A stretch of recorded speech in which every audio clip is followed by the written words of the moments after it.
आज बड़ा नींद हुआ है क्या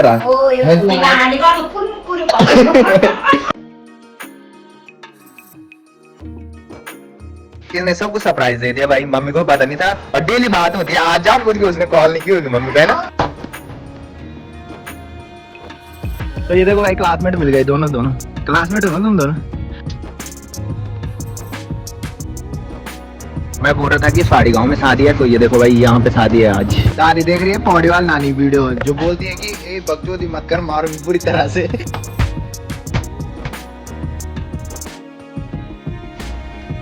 एक अनाउंसमेंट है, कल हमारे पौखाल मेले में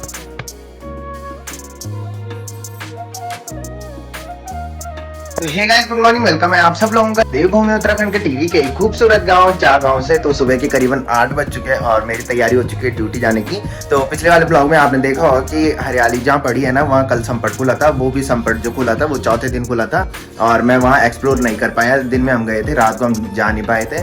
तो मैंने बताया था हमारे गाँव में कोई एक्सपायर हो रखा है, जिसकी वजह से हम थोड़ी दूरी बैठ रखे थे, ऊपर नहीं गए। नहीं तो मैंने अंदर जाना था और हरियाली जो पड़ी थी ना वो एक्सप्लोर करनी थी। तो सबसे पहले दिन क्या होता है कि जौ भिगोने के लिए डालते हैं। उसके बाद जिस दिन से हरियाली बोलते हैं ना कि हरियाली पड़ी है यहाँ से, तो उस दिन उस जौ को मिट्टी में डालते हैं और उस दिन से जौ जमने स्टार्ट हो जाते हैं। तो जिस दिन संपट खुलता है उस दिन जिससे हरियाली को ढका जाता है ना, उसको हटाया जाता है और फिर अष्टमी या नवमी को हरियाली कटेगी। यहाँ का तो पता नहीं है, हमारे यहाँ जो हरियाली कटी थी वो अष्टमी की हरियाली कटी थी और यहाँ चौथे दिन संपट खुला और पता नहीं अब अष्टमी की हरियाली कटेगी या नवमी की हरियाली कटेगी। तो आज हम सोच रहे हैं कि शाम को जाएं मंडाण देखने। वैसे कल दिन में चले गए थे, रात को कोई गया नहीं था। हमारे यहाँ कोई एक्सपायर हो रखा है तो हमारे कास्ट वाले कम ही जा रहे हैं उधर। तो जो सुक्री भाई लोगों की कास्ट है वो गुसाई है और हमारी जो कास्ट है वो राणा है। तो मम्मी देखो भाई लंच की बिल रख रही है और आज के जो मौसम है वो देखो मस्त सी धूप लग रखी है और बुड्ढी और दादी यहाँ पे बैठ रखी है। दादी के लिए सही हो गया आज बुड्ढी गप्पे लगाने के लिए। दादी के साथ बुड्ढी रात को बैठी थी गप्पे लगाने के लिए।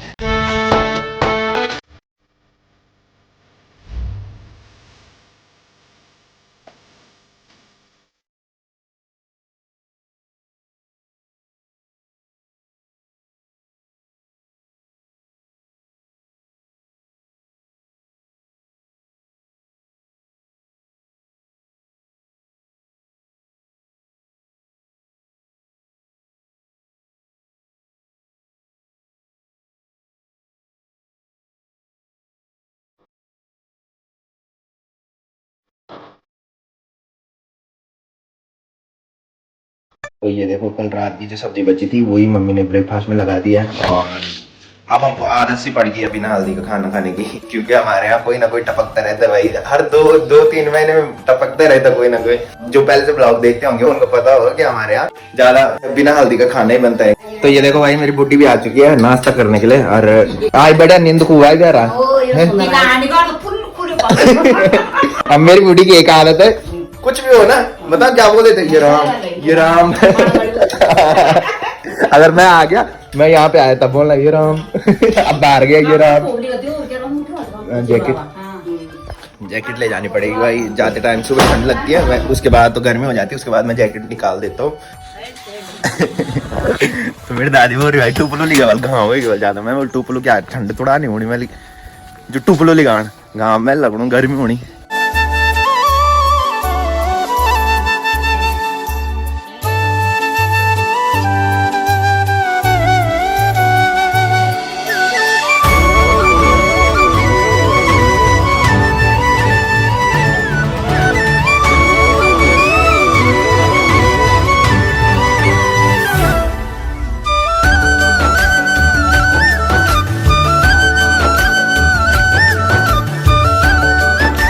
जय प्रणाम, जय प्रणाम, दीदी प्रणाम। आज दीदी भी आ गई भाई और हिमांशु भी आ गया। ये देखो भाई दीदी की आवाज सुनी इसने और क्या देखो।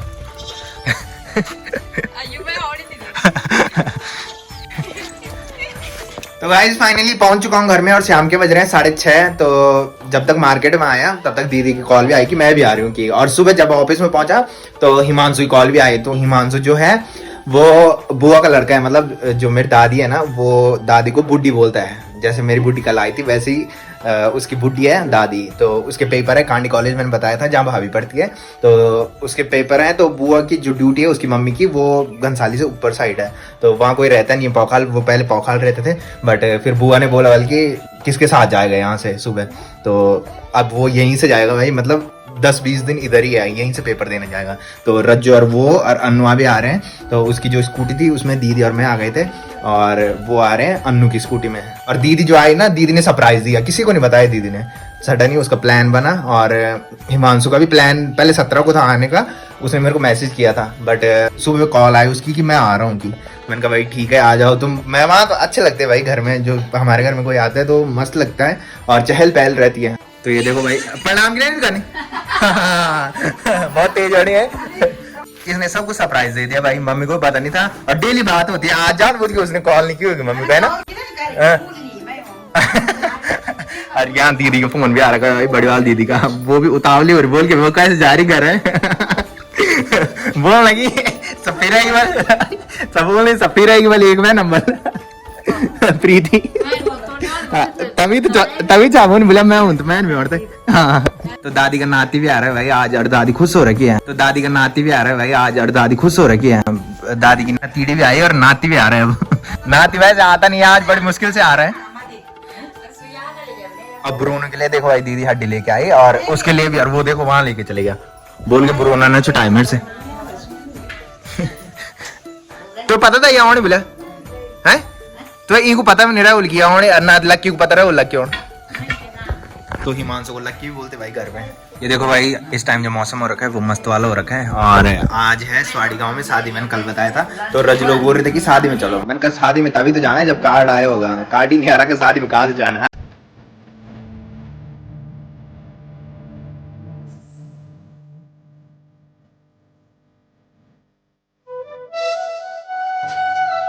तो गाइस मम्मी लेके आ चुकी है गर्मा गर्म चाय, और जब तक चाय बन रही थी तब तक रज्जू कॉल आ गई कि जो हिमांशु की स्कूटी है ना उसकी चाबी लेके आ, ऊपर में आ गए वो दोनों, तो आगे पहले घूमने जाना है उसके बाद घर आना है। देख दाद तेरे नाते लीक है मैं ये कौन तो ये देखो भाई क्लासमेट मिल गए, दोनों क्लासमेट हो ना तुम दोनों। गाइस घूमने आए थे और मैं बोल रहा था कि स्वाड़ी गांव में शादी है, तो ये देखो भाई यहाँ पे शादी है आज, तुम जा सकते आज इनका मन कर रहा है जाने का बट मैं नहीं जाऊंगा। तो भाई जब तक घर में पहुंचे तब तक देखो भाई दादी लगा रही है हिमांशु के साथ मस्ती गप्पे, और रज्जू आराम से बैठ के सुन रहे हैं भाई, और मम्मी बना रही है रोटी, और दीदी अंदर बैठ रही है भाई अभी खाना नहीं बना, सिर्फ मम्मी रोटी बना रही है, अभी सब्जी नहीं बनी। तो आज मेहमानों के लिए सब्जी ला रही है पनीर, आज दोनों मेहमानों के लिए सब्जी बनेगी भाई पनीर की रज्जू ने बोला ब्लॉग में कुछ आया रज्जू की गर्लफ्रेंड ने कसम दे रखी यार तो अभी अम्मी भाई कॉल भी आई थी कि कल तू मंडाण सुनने नहीं आया कि आज आ जाओ ऊपर, तो आज दीदी भी आ रखी है, दीदी बोल रही कि मैंने भी जाना है, तो दीदी और मैं जाएंगे आज। तो ये देखो भाई मम्मी ने बना दिया पनीर की सब्जी दोनों मेहमानों के लिए, और मेरी दादी देख रही है पौड़ी वाली नानी की वीडियो, तूने बनाई मेरे को पता नहीं था ना, तो दादी देख रही है पौड़ी वाली नानी की वीडियो जो बोलती है कि ए बकचोदी मत कर मारूंगी पूरी तरह से वो वाली वीडियो मस्त मानती है दादी उसकी वीडियो देखने के लिए। तो फटाफट से खाते हैं भाई, और उसके बाद मंडाण देखने चलते हैं ऊपर। भाई खाना खाने के बाद दीदी और मैं निकल चुके हैं मंडाण देखने के लिए, मंडाण स्टार्ट हो चुका है और आधे रास्ते भी पहुंच गए हम। यहाँ से देखो इतनी दूर रह रखा है भाई, और मैंने सोचा कि अम्मी भाई फिर नाराज हो जाएगा, बिकॉज उसने मेरे को कॉल की कि तू कल भी नहीं आया और आज भी नहीं आ रहा की, तो मैंने कहा थोड़ी देर के लिए आता हूँ भाई, मुझे सुबह ड्यूटी जाना पड़ता है, इसके लिए मैंने कहा थोड़ी सी रहूँगा, मैं ज़्यादा देर नहीं रहूँगा।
गाइस फाइनली पहुंच चुका हूं घर में और रात के बज रहे हैं 12। तो दीदी लोग अभी उधर ही है और लक्की और रज्जू सो रखे हैं। रज्जू लोग घर पे हैं। तो एक अनाउंसमेंट है, कल हमारे हैं पौखाल मेले में। काफी सारे लोग कमेंट कर रहे थे कि पौखाल के मेले में आना। तो और एक कमेंट ये भी आ रखा था कि बड़कोट का मेला जो है वो कितनी तारीख है। तो मैं बता दूं, बड़कोट का जो मेला हो रहा है वो 18 तारीख को है। तो वहां भी आएंगे भाई, हम तो ड्यूटी से आते ही हैं, तो आते टाइम मेला भी घूम लेंगे। तो फिलहाल मैं कर रहा हूँ ब्लॉग की एंडिंग। तो जिसने अभी तक मेरा यूट्यूब चैनल सब्सक्राइब नहीं किया है वो यूट्यूब चैनल सब्सक्राइब कर लें, और जिन्होंने कर रखा है वो ऐसे सपोर्ट बनाए रखें। मिलते हैं कल के नेक्स्ट ब्लॉग में, तब तक के लिए जय देवभूमि उत्तराखंड।